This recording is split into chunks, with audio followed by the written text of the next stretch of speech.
You're listening to Mr. Save a Home, Becoming an Agent Tour.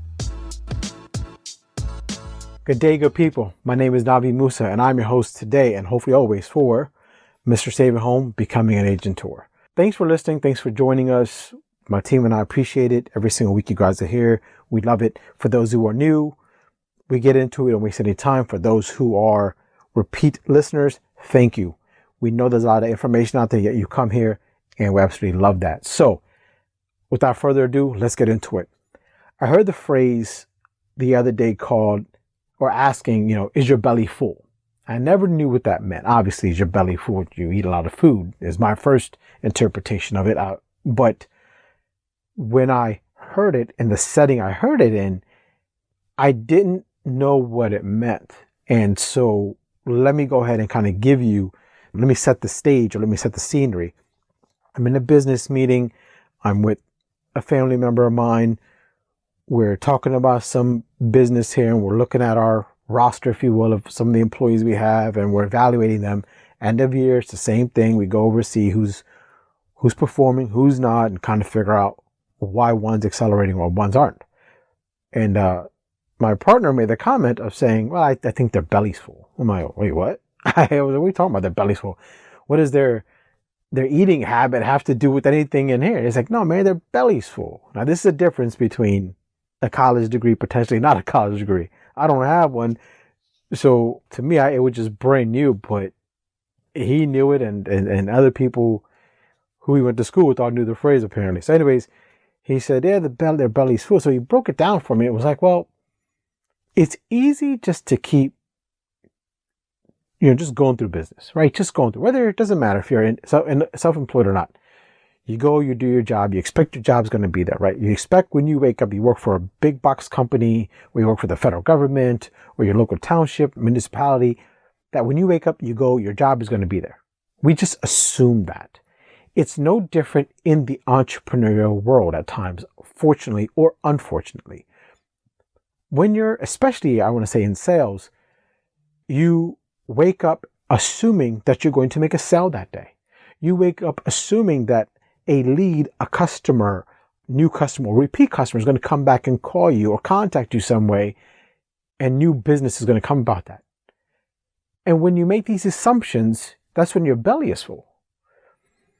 And so that's when he explained it that way, I'm like, oh, okay, now it kind of makes sense. So that kind of spawned another thought. Is that what happens to us at times?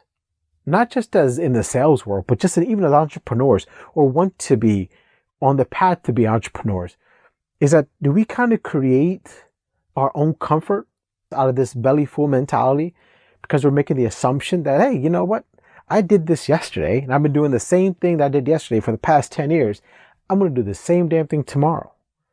And we're okay with that, right? We're okay that it's a repetitive thing, and that's fine. But does that cause us to kind of be stagnant in that we don't get anywhere? So think about it. If your belly is full, so let's go back to the traditional meaning, right? Your belly is full. It's Thanksgiving, your belly's full, you got the itis, you're not getting up. You're just, man, you got the stretchy pants on and everything. You're full. You're going to sit there and just stay in that chair and just be stagnant. Is that motions or lack of motion? Is that what we're going through because we know that job is going to be there, or we assume that job's going to be there? Or we assume that the people who we've hired to be on our team are going to still doing what they're supposed to be doing? And that's just something to question. And it had me thinking, and to be honest, I didn't know. I started self-checking me. Whoa, wait a minute. Am I going through this now? Is my belly full? Have I gone through this in general in the past and not realize it? And ironically, so we have this discussion about the staff, like I said, and this one employee gets identified as a quote unquote belly full employee. And then it just had me thinking about myself, and it had me thinking about my team that I have in the real estate business, where, don't get me wrong, they work. But sometimes I'm thinking, okay, well, they're just having an off day. Sometimes I'm thinking, I'm sure they think, well, Navid, you probably have an off day yourself too, so it's hard. It's hard, think about, to have that discussion with anybody, to have the discussion of, hey man, I think I think you've gone pretty complacent and you're just happy where you're at. So, we're going to just fire you, let you go. I mean, how do you do that? How do you say that? Because you have to look at yourself saying, well, did you create that environment? Did you create this environment that there's just always going to be just things coming in and feeding them all the time? Now, if it's a W-2 world, yeah, that happens, right? You assume business is coming in, your employees are happy, everything is going on, that's it. As an entrepreneur, it's not always like that. We assume business is going to come in, but there's things in the background we have to do. Lead generation, follow-up, new marketing avenues. But what happens in this belly full mentality is that if one marketing channel is working for us, that whole it ain't broke, don't fix it mentality kind of kicks in. But everything is changing so rapidly, especially on social media. What they allow, how many characters, algorithms, all this stuff is changing so much that, if we become set in our ways, if we have that, our belly's full mentality, we're going to miss some of this stuff. We're going to miss these opportunities. Now we can't do everything for everybody. There's some accountability that has to be taken place by the staff and by the employees, no doubt about it. But when you want to be the entrepreneur, when you want to be the one, when you want to be the man, the one who calls the shot, or the woman, whatever it is you want to be, leader, to the end of the day, sign that check for somebody else, you can't have your belly full. You can't. You have to make sure that you are constantly hungry, that you're constantly looking for new recipes, for new ways to eat, for new ways to feed your people. So we need to assess what we do every single day as an entrepreneur. We need to make sure and evaluate what works and live in that moment temporarily, really. And then go back and say, okay, can it be better? If so, how can? And if it's not working, well, what's not working? What can we do with it? We always want to find new ways just to keep everything going.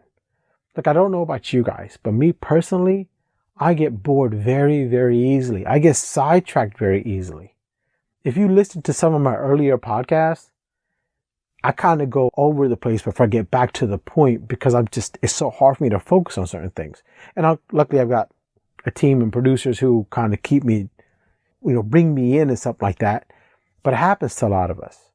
We do one thing and then we go, oh, boom, this is fine. And that's it. And so we have to just keep changing and finding out what it is that constantly works. And when it does work, that's fine. But don't just be happy with that and just assume that's going to be there every single day for you.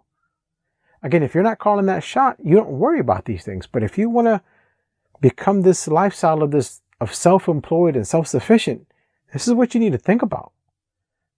You need to worry about some of these stuff. And I'm not saying for you to, pull your hair out and be stressful about it, but you need to be, I guess I shouldn't say worry, maybe be cognizant of some of these things. So just remember the path of being an entrepreneur. It's not meant for everybody, but it's meant for more people than they realize themselves. But remember, you're keeping that belly full though.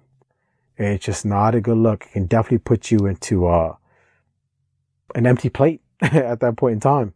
And then you got nothing else to eat off of. So that's what I got for y'all this week. Hopefully you enjoyed it.